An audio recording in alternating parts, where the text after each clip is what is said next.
This episode of Proper English is brought to you by word stress and the idiom letting the side down. What on earth were you playing at in the introduction, Dave? Well, I'm trying a little experiment, Ali, placing the emphasis on the wrong syllables and words. Oh my word. Do you think you could stop it, please? It's making my head hurt. But why is it such a problem, Ali? Stop it.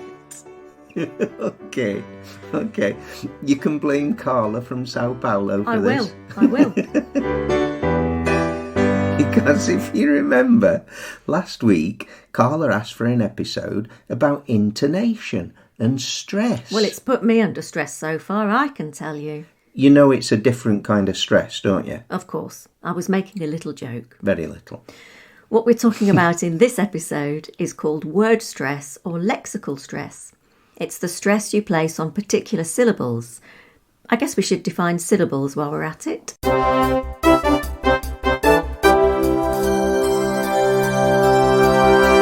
If you insist, Ali.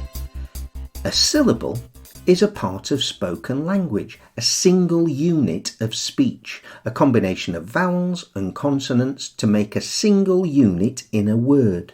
Also, worth bearing in mind that although syllables can have more than one letter, a syllable cannot have more than one sound.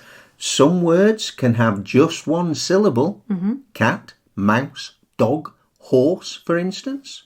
Confusingly, the technical term for a one-syllable word is anything but monosyllabic. Well, some words have many syllables and we describe them as polysyllabic, proper, English, episode, idiom, and of course, anti-disestablishmentarianism. Ooh. One of the longest words in the English language, 28 letters and 12 separate syllables. But what does it mean, Dave? It's pretty boring, to be honest. It describes the 19th century political position of opposing the belief that there should not be an official relationship between a country's government and its national church. I think you undersold the definition. That's not pretty boring. That's very boring, Dave. But I have to ask, what's all this got to do with word stress? Good question, Ali. And I can answer it quite simply. A lot. And this comes back to the introduction, actually. You see, if you want to communicate clearly when you're using the English language, it's very important to stress the right syllables in each word and the right words in each sentence. Right, okay. So you have to pronounce one syllable in a particular word with more emphasis than the other syllables in that word. Yep. And there are rules associated with word stress. But as with most rules in the English language, they're more guidelines than rules. Not completely accurate there, Ali the cynic. There are two definitive word stress rules. The first one being only the vowel sound within any given syllable is stressed. You don't stress a consonant sound. Yes, like for instance, the word instance. If you listen to the way I said it, you can hear me putting the emphasis on the I in the first syllable. Instance, not on the consonant sounds. Yeah, because that would just sound wrong. Inst-ance. We just don't do that in English. And the second consistent rule is no matter how short or long a word might be, only one syllable will have what's known as primary stress. The syllable that receives more emphasis than the others. Exactly. Of course, words with just the one syllable just have single stress. Stands to reason, doesn't it? You can't just add another vowel sound willy-nilly. That would make it into a multi-syllable word. Madness. So, on to the less definitive rules. Guidelines. Well, yeah, I guess. These are often quoted as rules, but as I often say to my students, for nearly every rule in English, there is an exception. See? I knew you'd come round to my way of thinking. Anyway, one of the conventions you will often hear is that nouns and adjectives with 2 or more syllables will have the stress on the first syllable. The cherries are tasty. Emphasis on che and te. Tasty cherries. I suppose this is common knowledge. Common knowledge. Com and no receive the stress there. So that's simple, isn't it? Well, you'd think so. But as you liked the cherries, why not try banana? Listen to where the stress is in banana. Banana. Delicious. Oh, delicious. Exactly. Tricky, isn't it? Yeah. Yeah, it is. And then there's the general guideline that verbs and prepositions have the stress on the second syllable. Verbs we've used before here, like receive, receive, and insist, insist, or define, define. But there's always a but, isn't there? Other verbs we've utilised elsewhere, like listen and hear, hear, yeah, and utilised, they all have the emphasis on the first syllable. And mostly, prepositions have the emphasis on the second syllable, behind, across, despite, except, etc. But of course, there are a few exceptions. Under, over, into, onto, after, during. There are probably others. Bit of a headache, isn't it, this emphasis business? Stressful.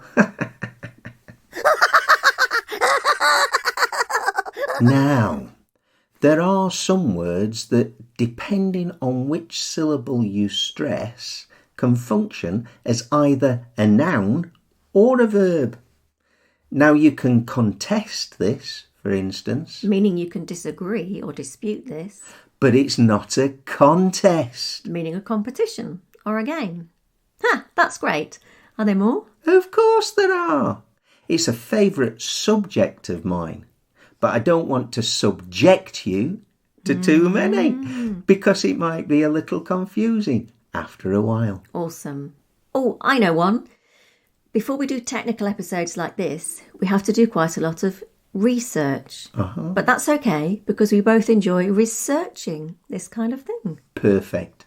I'm going on record to say how much I enjoy thinking of examples of these dual purpose words. In fact, we're recording it right now. And of course, there's the classic, what do you call a place without any water and loads of sand where hardly anything grows or lives? Oh, I'm good at these. Easy. It's a desert. Yeah. But if I were to run away from you or leave you in the desert, what would I be doing then? Well, getting yourself into an awful lot of trouble, to be honest. Well, fair point. But within the context of shifting the emphasis on the word, like we've been doing in the previous examples. Okay, of course. Then you'd be deserting me, wouldn't you? Very sad. Oh. Of course, if you add an S to desert, you end up with dessert, which is infinitely preferable, because we all like pudding. We do. Now it's time for Idiom of the Week. Idiom of the week.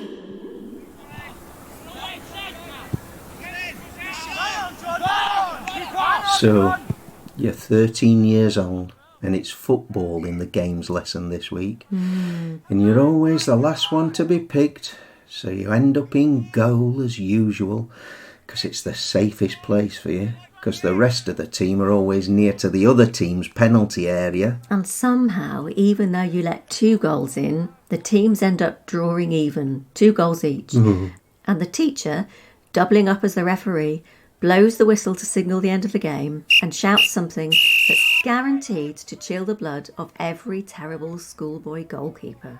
Right, lads, it's a draw, so we'll have to decide it with a penalty shootout. Oh, no. I feel sick to my stomach. My knees are knocking. I know that I'm going to let every penalty kick go past me into the net. I know that I'm going to disappoint all my schoolmates. I'm going to let the side down. Oh, Dave, that sounds terrible. It was. I hated all the ball games, football, cricket, you name it. Couldn't catch a kick a ball to save my life. No coordination, you see. Words were always my thing, not competitive sports. Anyway, that's enough of my school days. Let's get back to this week's idiom. To let the side down. This is a particularly British or maybe Australian idiom, meaning to fail to meet the expectations of your friends, teammates or family. I think the use of the word side, which is another word for team in the UK or Australia, is the clue here. I don't think you'd say that if you were American. Dave, you okay? You had a faraway look in your eyes there. What? Oh, I was just remembering playing football in the sleet and snow and icy wind, red-kneed on the all-weather pitch at my own school. Dreadful. People often say that your school days are the best days of your life. Not if you're rubbish at sports, they're not. Oh.